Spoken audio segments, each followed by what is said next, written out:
Hi guys, যদি আপনি option trading শুরু করতে চান তাহলে কিভাবে শুরু করবেন এই ভিডিওর মারফত আমরা একদম বেসিক থেকে পুরো বিষয়টি বুঝে নেওয়ার চেষ্টা করব।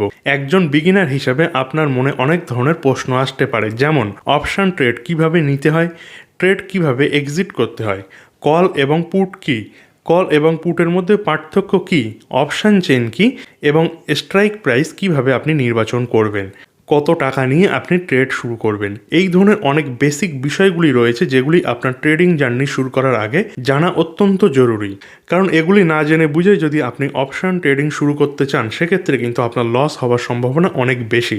ভিডিওটি একটু লম্বা হতে পারে, তাই আমি ডেসক্রিপশানে চ্যাপ্টার দিয়ে দেবো।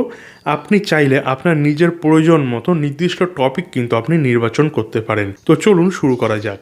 প্রথমেই অপশন ট্রেডিং করার জন্য আপনার একটি ডিম্যাট অ্যাকাউন্টের প্রয়োজন হবে। আপনার ডিম্যাট অ্যাকাউন্টের এফএনও অর্থাৎ ফিউচার অ্যান্ড অপশন সেগমেন্ট অ্যাক্টিভেটও করে নিতে হবে।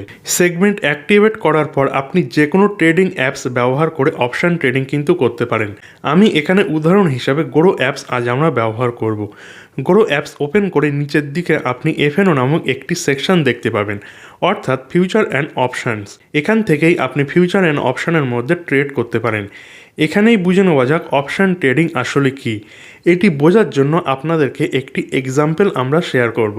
আপনি যখন অপশানে ট্রেডিং করেন তখন মূলত 3 ধরনের জায়গায় আপনি ট্রেডিং করতে পারেন। প্রথমত কমোডিটি, দ্বিতীয় হলো ইন্ডেক্স এবং তৃতীয় হলো স্টকসে। অর্থাৎ আপনার কাছে মূলত এই 3 ধরনের অপশান ট্রেডিংয়ের সুযোগ রয়েছে।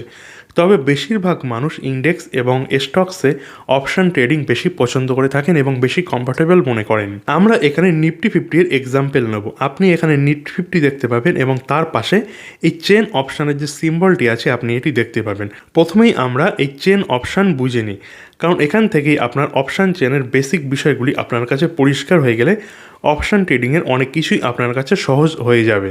নিফটি 50-র ওপরে ক্লিক করলেই আপনার অপশান চেন কিন্তু ওপেন হয়ে যাবে। তার জন্য আপনার এই যে চেন অপশানটি, এটা কিন্তু আপনাকে ক্লিক করে নিতে হবে। আপনি যখনই এখানে ক্লিক করবেন আপনার কিন্তু অপশান চেন আপনার সামনে ওপেন হয়ে চলে আসবে। চলুন এবার একে একে সব কিছু বুঝে নিই এই পেজটি সম্বন্ধে। সবচেয়ে প্রথমে আপনি বাম দিকে দেখতে পাবেন কলের প্রাইস, আর ডান দিকে পাবেন আপনি পুটের প্রাইস। এখানে প্রশ্ন হচ্ছে কল এবং পুট কি। খুব সহজভাবে এটি বোঝার চেষ্টা করুন। মার্কেট মূলত বিভিন্নভাবে কিন্তু মুভ করতে পারে। মার্কেট উপরের দিকেও যেতে পারে, মার্কেট আবার নিচেও আসতে পারে, আবার মার্কেট কিছু সময়ের জন্য সাইডওয়েজও থাকতে পারে। অর্থাৎ মার্কেট এই 3 ধরনের মুভমেন্ট আমরা দেখতে পারি: আপ ট্রেন্ড, ডাউন ট্রেন্ড এবং সাইডওয়েজ। এখন যদি আপনার মনে হয় মার্কেট বুলিশ অর্থাৎ মার্কেট উপরের দিকে যেতে পারে, তাহলে আপনি কল অপশানে প্রিমিয়াম বাই করতে পারেন, কারণ মার্কেট উপরের দিকে গেলে অনেক ক্ষেত্রেই কলের প্রিমিয়াম বাড়তে পারে। আর যদি এর বিপরীত হয়, যদি আপনার মনে হয় মার্কেট এখান থেকে বিয়ারিশ হয়ে গেছে এবং মার্কেটের মধ্যে ডাউন মুভমেন্ট আসতে চলেছে, তাহলে আপনি পুট অপশানের প্রিমিয়াম বাই করতে পারেন, কারণ মার্কেট নিচের দিকে গেলে অনেক ক্ষেত্রে পুটের প্রিমিয়াম বাড়তে পারে। অর্থাৎ খুব সহজভাবে বললে মার্কেট উপরের দিকে গেলে আপনার কল প্রিমিয়াম বাড়ার সম্ভাবনা বেশি এবং আপনার কিন্তু সেটিই বাই করতে হবে। আর মার্কেট যদি নিচের দিকে আসে সেক্ষেত্রে কিন্তু আপনার পুট প্রিমিয়াম বাড়ার সম্ভাবনা বেশি, সেই জন্য কিন্তু আপনার পুট সাইডে ট্রেড নিতে হবে। এবার অপশান চেনের মাঝে আপনি অনেকগুলি নাম্বার দেখতে পাচ্ছেন। এই নাম্বারগুলিকে বলা হয় স্ট্রাইক প্রাইস। আপনি যখন অপশানে ট্রেড করবেন তখন একটি নির্দিষ্ট স্ট্রাইক প্রাইস নির্বাচন আপনাকে করতে হবে। এখানে যে স্পট প্রাইস দেখতে পাচ্ছেন সেটি কি? স্পট প্রাইস বলতে আমরা সংশ্লিষ্ট ইন্ডেক্স বা অ্যাসেটের বর্তমান মার্কেট প্রাইসকে বুঝি। এই স্পট প্রাইসের উপরে ভিত্তি করে আপনার 3টি গুরুত্বপূর্ণ বিষয় বুঝতে হবে। প্রথমটি হলো এটিএম বা অ্যাট দ্য মানি, দ্বিতীয়টি হলো আইটিএম বা ইন দ্য মানি এবং তৃতীয় হলো ওটিএম বা আউট অফ দ্য মানি। এখানে এই 3টির পার্থক্য কী সেটি বুঝে নেওয়া যাক। প্রথমেই আসি এটিএম বা অ্যাট দ্য মানিতে। মার্কেটের বর্তমান স্পট প্রাইসের সবচেয়ে কাছাকাছি যে স্টক প্রাইস থাকবে সেটিকে সাধারণত এটিএম স্ট্রাইক প্রাইস বলা হয়। ধরুন নিফটির বর্তমান প্রায় 24,220-তে কিন্তু ট্রেড করছে, এর আশেপাশেই কিন্তু চলছে, তাহলে এর সবচেয়ে কাছাকাছি 24,200-কে এটিএম হিসাবে কিন্তু আপনি ধরতে পারেন। তাহলে এখানে একটি বিষয় আপনাকে মনে রাখতে হবে, প্রতিটি ইন্ডেক্সের স্ট্রাইক প্রাইসের গ্যাপ একদমই এক নয়।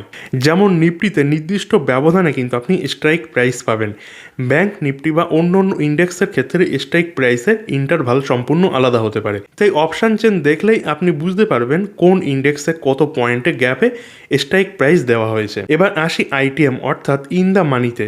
এখানে কিন্তু অনেক বিগিনার বিভ্রান্ত হয়ে যান। ধরুন নিফটির স্পট প্রাইস চলছে 24,213, এবং এর কাছাকাছি যে এটিএম স্ট্রাইক প্রাইস সেটি হবে 24,250। কল অপশানের ক্ষেত্রে এটিএমের নিচে স্ট্রাইক প্রাইসগুলো আইটিএম এবং এটিএমের উপরে স্ট্রাইক প্রাইসগুলো ওটিএম হিসেবে ধরা হয়।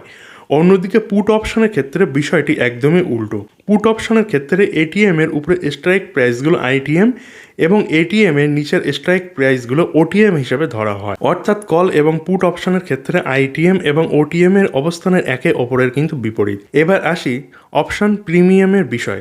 আপনি অপশান চেইনে যে প্রিমিয়ামের প্রাইসগুলি দেখতে পাচ্ছেন সেটি বিভিন্ন বিষয়ের উপর কিন্তু নির্ভর করে নির্ধারিত হয়। এর মধ্যে কিন্তু অপশান গ্রিক অত্যন্ত গুরুত্বপূর্ণ। এখানে কিন্তু আপনি 4টি অপশান পাবেন, যেরকম ডেল্টা, থিটা, গামা এবং ভেগা। এর মধ্যে একজন অপশান বায়ারের জন্য থিটা কিন্তু অত্যন্ত গুরুত্বপূর্ণ, কারণ থিটা টাইম ডিলের সঙ্গে সম্পর্কিত। এখানে টাইম ডিলে কি, সহজভাবে বুঝুন। প্রতিটা অপশান কন্ট্রাক্টের একটি এক্সপায়ারি ডেট থাকে, অর্থাৎ অপশান কন্ট্রাক্ট অনির্দিষ্টকালের জন্য চলতে পারে না। একটি নির্দিষ্ট তারিখ পর্যন্ত সেটি কিন্তু এক্সপায়ারি হয়ে যায়। অপশান চেনের উপর যদি আপনি এক্সপায়ারি ডেট দেখতে পারেন, সেগুলি ক্লিক করলে আপনি কিন্তু বিভিন্ন এক্সপায়ারি ডেট নির্বাচন করার সুযোগ পাবেন। ধরুন আপনি এমন একটি অপশান কিনলেন যার এক্সপায়ারি ডেট আগামীকাল। যদি মার্কেট আপনার প্রত্যাশা অনুযায়ী যথেষ্ট মুভমেন্ট না করে এবং সময় কম থাকে, তাহলে শুধুমাত্র সময় চলে যাওয়ার কারণেই অপশান প্রিমিয়াম কিন্তু কমে যেতে পারে। এটাই কিন্তু টাইম ডিলে। আর এই টাইম ডিলের সঙ্গে থিটা সরাসরি সম্পর্কিত। ধরুন আজ বৃহস্পতিবার, আপনি একটি কল অপশান কিনলেন। আপনি আশা করছেন মার্কেট উপরের দিকে যাবে, কিন্তু পরবর্তী এক্সপায়ারি পর্যন্ত মার্কেট যদি প্রায় একই জায়গায় থাকে এবং আপনার প্রত্যাশা মতো মুভমেন্ট না হয়, তাহলে সময়ের সঙ্গে সঙ্গে অপশানের প্রিমিয়াম কিন্তু কমে যেতে পারে। এমনকি মার্কেট খুব বেশি নিচে না গেলেও আপনার কলের প্রিমিয়াম কিন্তু কমতে পারবে। এভাবে পুট অপশান কিনে মার্কেট যদি আপনার প্রত্যাশা অনুযায়ী নিচে না যায়, তাহলে সময়ের সঙ্গে সঙ্গে পুট প্রিমিয়ামও কিন্তু কমে যেতে পারে। অর্থাৎ অপশান বায়ারের ক্ষেত্রে এখানে একটি বড় সমস্যা হলো, শুধু মার্কেটের ডেস্টিনেশন ঠিক করলেই হবে না, সঠিক সময়ের মতন মুভমেন্টও কিন্তু আপনার আসা চাই। এই কারণেই থিটাকে অনেক সময় অপশান বায়ারের অন্যতম শত্রু হিসেবে ধরা হয়। তবে মনে রাখবেন, অপশানের প্রিমিয়াম শুধুমাত্র থিটার উপর নির্ভর করে না। ডেল্টা, গামা, ভেগা এবং এমপ্লিট validation, spot price, strike price এবং এক্সপায়ারি সহ বিভিন্ন বিষয়ের প্রিমিয়ামের উপরে এটি প্রভাবিত হতে পারে। তাই বিগিনার হিসাবে অপশান ট্রেডিং শুরু করার আগে এই বিষয়গুলি সম্পর্কে বেসিক ধারণা কিন্তু রাখা অত্যন্ত জরুরি। এখন যদি আপনি একজন বিগিনার হন, তাহলে শুধুমাত্র খুব দূরের ওটিএম স্ট্রাইক প্রাইস বেছে নিয়ে ট্রেড করা বিশেষভাবে কিন্তু সতর্ক থাকতে হবে। অনেক সময় কম প্রিমিয়াম দেখে বিগিনাররা ওটিএম অপশান কিনে ফেলেন, কিন্তু কম প্রিমিয়াম মানেই রিস্ক কম নয়, বরং অপশান বায়ারের ক্ষেত্রে খুব দ্রুত প্রিমিয়াম কমে যাওয়ার ঝুঁকি কিন্তু থাকতে পারে। তাই কোনো ট্রেড নেওয়ার আগে স্ট্রাইক প্রাইস, এক্সপায়ারি, প্রিমিয়াম, ভলেটালিটি এবং রিস্ক ম্যানেজমেন্ট খুব ভালোভাবে আপনার বুঝে নেওয়া উচিত। এবার আমরা বুঝে গেছি অপশান চেন কী এবং এটি কিভাবে আপনার পড়তে হবে। এবার আপনার প্রথম সিদ্ধান্ত নিতে হবে আপনি মার্কেট সম্বন্ধে কী ধরনের ভিউ রাখছেন। আপনি কি ভাবছেন মার্কেট বিয়ারিশ কিংবা বুলিশ? ধরুন আপনি বুলিশ এবং আপনি কল অপশান বাই করতে চান, তাহলে আপনার অপশান চেন থেকে সরাসরি একটি স্ট্রাইক প্রাইস কিন্তু আপনার নির্বাচন করতে হবে, অথবা নির্দিষ্ট স্ট্রাইক প্রাইস সার্চ করেও কিন্তু আপনি ট্রেড নিতে পারেন। স্ট্রাইক প্রাইসের ডিটেলসে গেলে আপনি ওপেন ইন্টারেস্ট বা ওয়াই এর মতন বিভিন্ন তথ্য কিন্তু দেখতে পারবেন। এছাড়াও অপশান গ্রিকে যদি আপনি যান, সেক্ষেত্রে ডেল্টা, গামা, থিটা এবং ভেগার মতন যে সমস্ত তথ্যগুলি, সেগুলিও কিন্তু আপনি এগুলি সব কিছু এখানে দেখতে পাবেন। এই তথ্যগুলি কিন্তু অপশানের বিহেভিয়ার বুঝতে আপনাকে সাহায্য করবে। বিশেষ করে অপশান বায়ারের জন্য থিটা কিন্তু খুবই গুরুত্বপূর্ণ, কারণ সময়ের সঙ্গে সঙ্গে প্রিমিয়াম কমে যাওয়ার যে বিষয়টি এখানে কিন্তু খুবই গুরুত্বপূর্ণ ভূমিকা পালন করে। এখন আপনাকে প্রথমে সিদ্ধান্ত নিতে হবে কোন স্ট্রাইক প্রাইসে আপনি ট্রেড করবেন। তারপর সিদ্ধান্ত নিতে হবে আপনি কল অপশানে বাই করবেন না পুট অপশান বাই করবেন। সব কিছু ঠিক করার পর আপনি নির্দিষ্ট অপশানের প্রিমিয়ামের উপর ক্লিক করতে পারেন। এখানে আপনি যে প্রাইস দেখতে পাচ্ছেন সেটি হলো অপশান প্রিমিয়াম, অর্থাৎ ওই নির্দিষ্ট স্ট্রাইক প্রাইসে অপশান কিনতে আপনাকে প্রিমিয়াম কিন্তু নিতে হবে। উদাহরণস্বরূপ ধরুন একটি অপশানের প্রিমিয়াম 15 টাকা 90 পয়সা চলছে। এখানে যদি আপনি বাই করতে চান, সেক্ষেত্রে কিন্তু আপনার একটি লট কিন্তু বাই করতে হবে এবং একটি লটে কিন্তু আপনি 65 কোয়ান্টিটি কিন্তু পাবেন। আপনি 65-এর কমও নিতে পারবেন না। আর যদি 2 লট নিতে চান, সেক্ষেত্রে কিন্তু এই যে প্লাস আইকন, এখানে কিন্তু আপনাকে ক্লিক করতে হবে। যখনই আপনি প্লাস আইকনে ক্লিক করবেন, তখন কিন্তু সরাসরি 65 থেকে 130-এ যাবে। এটি কিন্তু 60, 75 কিংবা 80 সেখানে কিন্তু যাবে না, কারণ এখানে কিন্তু আপনার লট ওয়াইজ কিন্তু কোয়ান্টিটি বাড়বে। ধরুন আপনি 3 লটে ট্রেড করতে চাইছেন, সেখানে আপনি প্লাস আইকনে ক্লিক করলে 195 লট কিন্তু এখানে আপনাকে সিলেক্ট করে দিতে হবে। এবার আমরা জেনে নেব মার্কেট অর্ডারের ক্ষেত্রে। এখানে কিন্তু যদি আপনি মার্কেট প্রাইসে বাই করেন, এই মুহূর্তে যে রেট চলছে সেই রেটেই কিন্তু এটি আপনার বাই হবে। এবং যদি আপনি মনে করেন এটি আমরা মার্কেট প্রাইস না, এখানে আমরা লিমিট দেব, তাহলে কিন্তু আপনি এখানে লিমিট অপশানটি সিলেক্ট করতে পারেন। এখানে ধরুন 15 টাকা 75 পয়সা আপনার রেট চলছে। এখানে ধরুন আপনি মনে করুন আমরা 15 টাকায় এটি কিনবো। যখনই আপনি এই 15 টাকা অপশানে সিলেক্ট করে এখানে বাই অপশানে ক্লিক করে দেবেন, যখনই এটি 15 টাকা হিট করবে এই স্ট্রাইক প্রাইসটি, তখনই কিন্তু এটি আপনার অটোমেটিকই বাই হয়ে যাবে। এবার যখনই আপনি আপনার অর্ডারটি আপনি এক্সিকিউট করবেন, তখন কিন্তু আপনার যে অ্যাপ্রক্স রিকোয়ারমেন্ট কত টাকা আপনার লাগছে সেটা কিন্তু আপনি এখানে দেখতে পাবেন। যদি আপনার ব্যালেন্সে তত টাকা না থাকে, আপনি কিন্তু এখানে অ্যাড মানি অপশানে ক্লিক করে আপনি এখানে ব্যালেন্সও অ্যাড করে নিতে পারেন। এবার যখনই আপনি এটি অ্যাড করে নেবেন, তখনই কিন্তু বাই অপশানে ক্লিক করলেই আপনার পজিশন এখানে তৈরি হয়ে যাবে। তো যেহেতু আমরা ভিডিওটি এডুকেশনাল পারপাস কিন্তু তৈরি করেছি, সেই জন্য কিন্তু এখানে আমরা আজকে কোনো কিছু বাই অপশান কিন্তু করে দেখাবো না। এটি কিন্তু আপনাদের জাস্ট ফর বোঝার জন্য আমরা এটি তৈরি করছি। এরপরেই যখন আপনি বাই অপশানে ক্লিক করবেন, তখন কিন্তু আপনি যখন এখান থেকে ব্যাক করে চলে আসবেন এবং সরাসরি এখানেও কিন্তু আপনি দেখতে পাবেন আপনার এটা, আর নাহলে আপনি অর্ডার সেকশানে যখন চলে যাবেন, এখানে কিন্তু আপনি আপনার ট্রেডটা সরাসরি কিন্তু দেখতে পাবেন।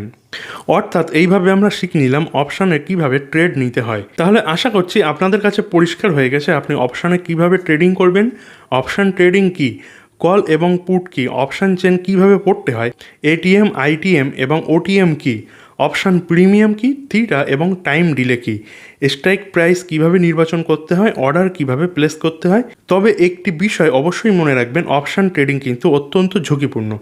শুধু এই বেসিক বিষয়গুলি জানলেই আপনার রিয়েল মানি দিয়ে ট্রেডিং শুরু করা কখনোই কিন্তু উচিত নয়। প্রথমে আপনাকে পেপার ট্রেডিং অথবা খুব কম ক্যাপিটাল দিয়ে খুব ভালো স্ট্র্যাটেজি সাজিয়ে কিন্তু আপনার ট্রেডিং শুরু করা উচিত। এবং risk management, position sizing, stop loss এবং অপশান গ্রিক ভালোভাবে কিন্তু আপনাকে শিখতেই হবে। বিশেষ করে বিগিনার হলে শুধুমাত্র প্রিমিয়াম দেখে ওটিএম অপশান কেনার কিন্তু সিদ্ধান্ত নেবেন না, কারণ অপশান ট্রেডিংয়ে দ্রুত প্রফিট যেমন হতে পারে, তেমন দ্রুত লসও কিন্তু হতে পারে। তাই আগে শিখুন, তারপর প্র্যাকটিস করুন এবং সবশেষে নিজের রিস্ক ক্যাপিটাল অনুযায়ী কিন্তু ট্রেড করবেন। আশা করছি আজকের এই ভিডিওটির মধ্যে আপনার অপশান ট্রেডিংয়ের যে বেসিক বিষয়গুলি সেগুলি খুব ভালোভাবে বুঝতে পেরেছেন। এরপরে যদি কোনো প্রশ্ন বা ডাউট থাকে, তাহলে অবশ্যই কমেন্ট সেকশনে জানাতে পারেন। আমি চেষ্টা করব আপনাদের প্রশ্নের উত্তর দেওয়া। এরকম আরও ইন্টারেস্টিং এবং এডুকেশনাল ভিডিও পেতে আমাদের চ্যানেলটি সাবস্ক্রাইব করে পাশে থাকা বেল আইকনটি অবশ্যই প্রেস করে রাখুন। আবারও দেখা হবে পরবর্তী একটি ইন্টারেস্টিং ভিডিওতে। ততদিন ভালো থাকবেন। ধন্যবাদ।